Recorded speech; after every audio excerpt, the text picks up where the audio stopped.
Hello, good morning guys. So bago tayo pumunta sa ating backyard garden is may konting i-share lang ako about sa renewal ng ating business permit. Kasi po is nabasa ko yung comment pala ni Sir Santiago D. OFW. Hello po, shout out sa inyo sir. Thank you sa question. May topic tayo for today. So yun, maingay ang ating icon. Means of communication. So bago tayo mag-start about dito sa tanong ni Sir Santiago D is magsha-shoutout po muna tayo. So shoutout doon sa langaw na lumilipad. So ayan, hello syempre kay Sir Santiago D, hello po ang ating mga ka-YouTube aspirants family. Kay Santiago DOFW, kay Teen Store Vlogs, hello. Kay Tita Barla, tapos Lotto, Draw Recap PH, Tons Baay Vlogs, Epi Sampaga. Ito yung mga nagko-comment po sa mga previous videos natin. Tapos si Baldaw Vlogs, kay Manang Mimi Vlog po ito. Tapos ang isa din natin na mga, ang tawag dito, yung mga admin natin sa YouTube aspirants is si Sislin Mix Vlogs. Hello. Tapos kay Sis Tinderang Tahimik. Hello din kay Evil Grace Du. Hello po. Maylen Vlogs. Ito po yung mga nagko-comment sa ating mga anong tawag doon sa ating mga videos. Kay Sis Ruby A31 Vlogs, Sir Jologs Mix Vlog, Madet Balasabas, kay Ma'am Ate JB TV. Hello po. Sa kanya isa siya sa mga ang tawag doon, palagi ang nagko-comment dito sa ating YouTube channel kasi pumupunta tayo sa kanyang channel at kumukuha din ng mga iba't ibang tips. So, hello po Ma'am JB. Kay Sir Hot Picks Weather Report naman is, syempre, sa kanyang pangalan pa lang is about sa weather. Kay Papang Pogi Vlogs, uy, Pogi nga ba? Charot! Peace po sa'yo. Kay Sis Lisa Caps Vlog. Tapos kay Sis Lorna TV at kay Sis Yesha Vlog and kay It's You Kiko Makings. Kasi it's not me, it's you. Charot. Tapos ang isa sa ating nagpapa-shoutout na new subscriber siguro si Sir Bike Tayo. Hello po. Thank you po sa mga pagko-comment niyo sa ating mga videos. Maraming salamat po and God bless po sa inyong lahat. Hindi po ako nagpapaalam. Mag-i-start pa lang po tayo. So ayun na nga po. Yung question po ni Sir Santiago Dina, ano po yung mga bawal sa pagkumukuha tayo ng business permit. So, mayor's permit po ito. Paiba-iba po ng, yearly po kami nagpapalit ng ganito. Hindi ganito lagi yung design niya. So, ayun po, ano po yung mga bawal? Wala po yatang bawal.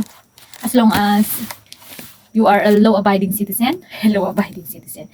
Tapos, syempre, may business ka. Yun po ang number one. May business ka. Tapos, marami kasing mga kailangan na pag kumukuha tayo nito. Yung mga kailangan na lang po yung, sabihin ko sir, hindi po yung mga bawal. Tapos yung, ano pa ba? Kailangan po yung mga fire extinguisher, meron po yung mga yan. Tapos sa sanitary, may nabasa pala akong comment na paano daw pag nag-positive tayo sa sakit. Kasi 'di ba, may doon sa sanitary is chine-check yung ating mga ihi, tapos dugo. Ano pa ba yun? Ihi, dugo. Tapos yung dumi.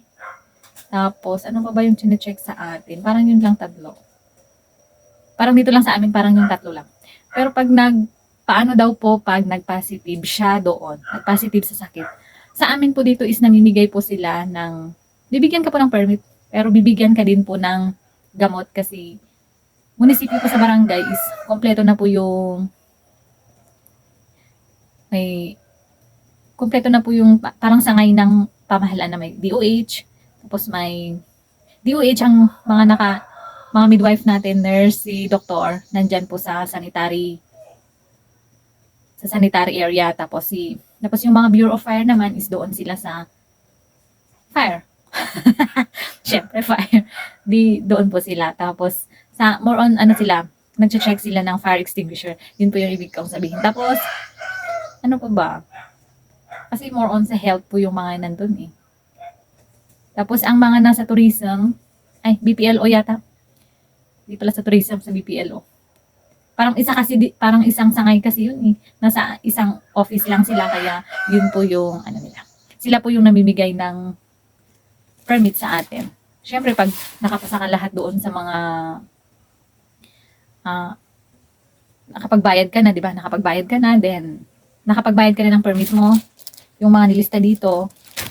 Tapos, yun ang una, magbabayad ka muna ng, kasi i-interviewin ka, then binayaran mo na lahat to. Tapos, pupunta ka sa fire, titingnan yung resibo mo sa fire extinguisher, tapos maraming tatanong yung gaano kalawak o kalaki yung sari-sari store mo, paano yun, anong style ng bahay mo, gano'n.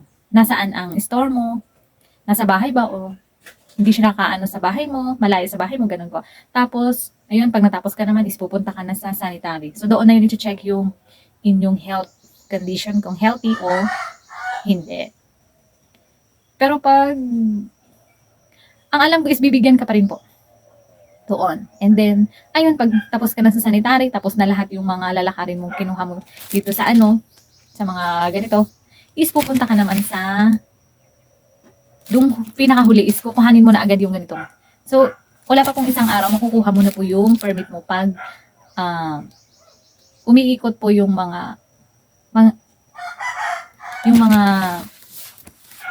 LGUs natin na galing sa munisipyo. So, kaya munisipyo sa barangay po yung inaano namin. Kaya, ang tinatarget namin sa munisipyo sa barangay is yung boss, yung business one-stop shop, para mabilis lang yung lakad. Kasi pag pumunta ka pa sa munisipyo is matagal, medyo magtatagal yun eh.